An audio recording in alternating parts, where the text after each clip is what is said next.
Welcome. This is how to fix Outlook not showing new email. So guys, in order for you to do this, what you could try to do is resync your email. Now, here on the Outlook, just simply go for the view. Here on the view, you should be able to see the sync button. So from here, you should be able to sync the send and receive email, or you could just simply press on your keyboard F9. And after that, it will automatically sync, as you can see down below over here.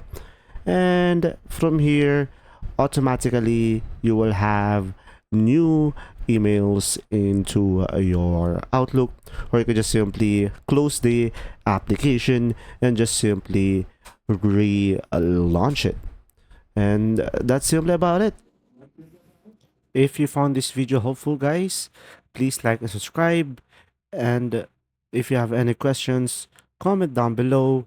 And one thing, guys, if it still doesn't work, try logging out and then logging back into your account. Thanks for watching.